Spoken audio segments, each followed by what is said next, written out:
Hello from me, Peter Carter, in coastal British Columbia, Canada.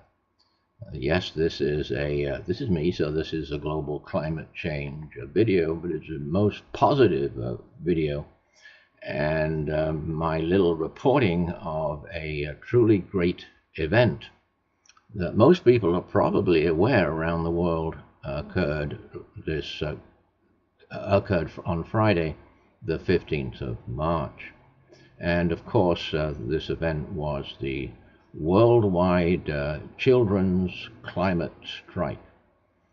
And according to CNN, this happened in over 100 countries and 1,500 cities.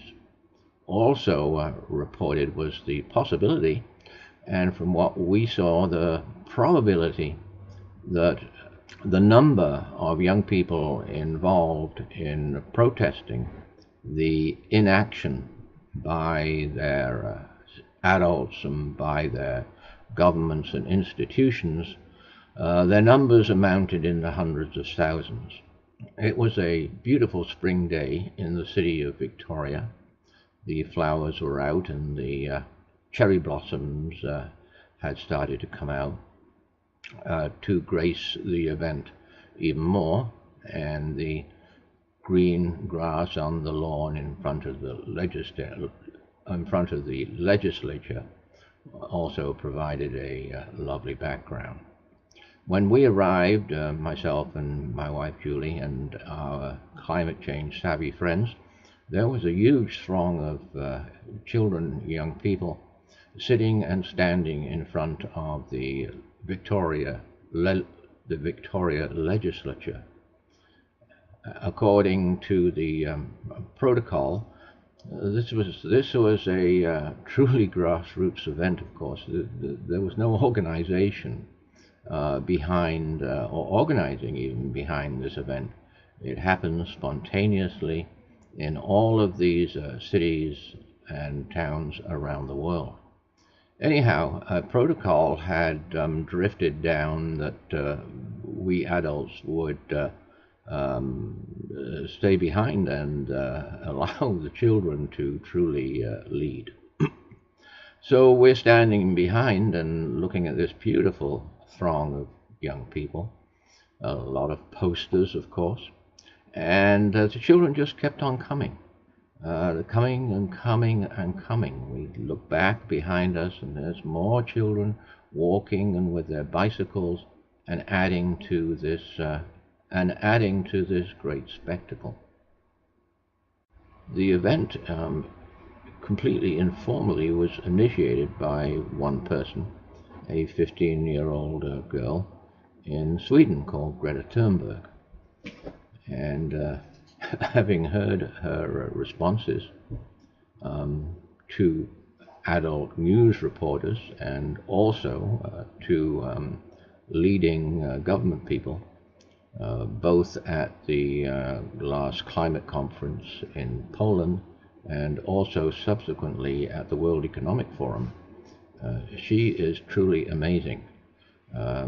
She nails, her answers nail the issue and nail the responses every time.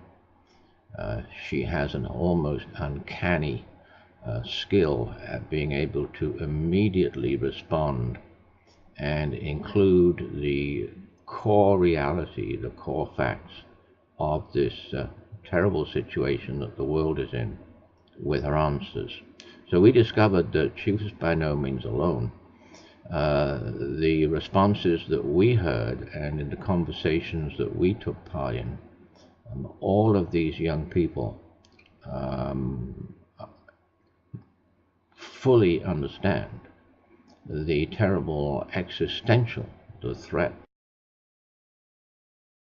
These events, I am very glad to say, demolished the argument that I and my climate change activist adult friends host that we have been faced with when trying to communicate the reality that is global climate and oceans disruption to government people, to leading environmental NGO people, and to leading scientists. There's a uniform answer. God knows where it comes from. It has no basis whatsoever, but the answer is, well, you cannot. The one thing that these people are all agreed on very strongly is that you cannot tell anybody, let alone children and young people, what I call the terrible truth about global climate change. And supposedly the reason is that if you do, according to human nature, the people who you talk to will collapse in despair and depression from which they will never recover.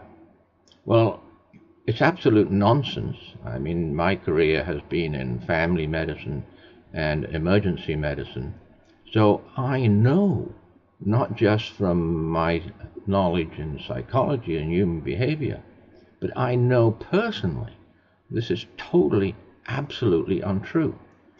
But my arguments have no effect on the people involved with global climate change that I'm talking to. Absolutely no effect whatsoever. But now that we are in an extremist situation, the young people who have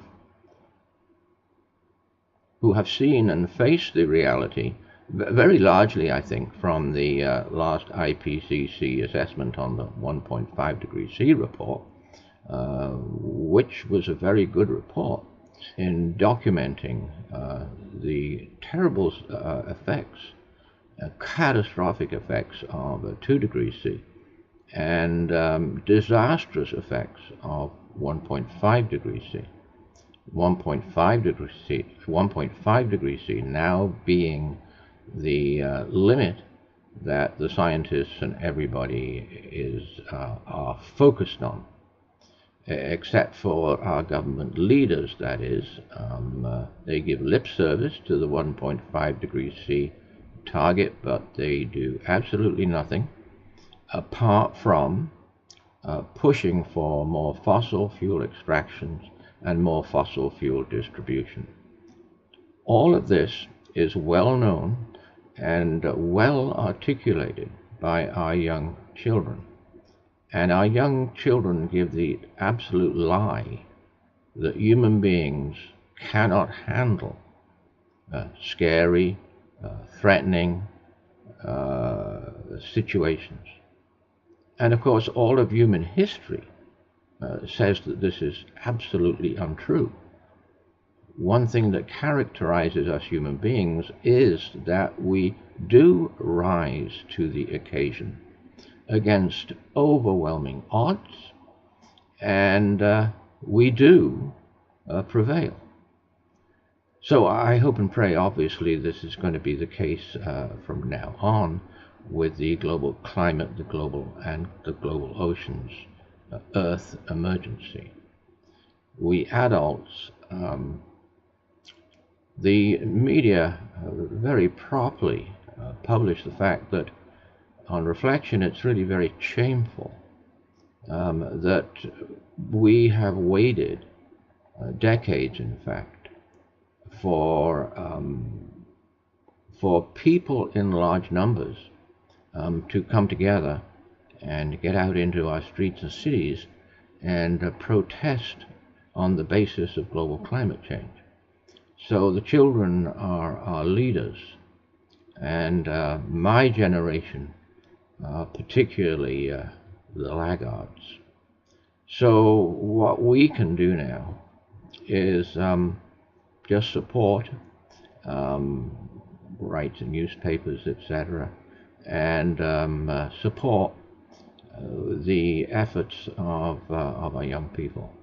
And also try, and the other thing that we can do is, of course, to work even harder to communicate the Earth climate emergency, the terrible, unprecedented emergency that we are in, to communicate this to our politicians, representatives at all levels of government, and to point out to them that young children, teenagers, young students at colleges or university are now fully aware of the extreme gravity of the situation and are fully aware that their leaders in leading institutions are doing nothing about it.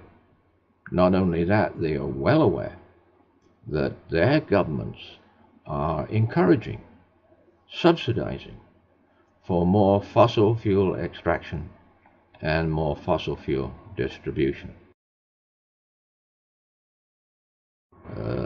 This was the most positive, uplifting, um, beautiful, wonderful event that we were able to attend thanks to the children of the city of Victoria, Canada.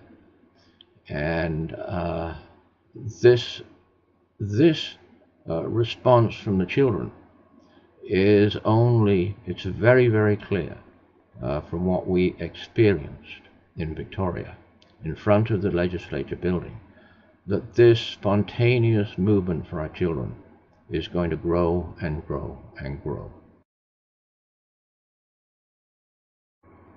It will grow into the biggest and greatest social movement in all of history.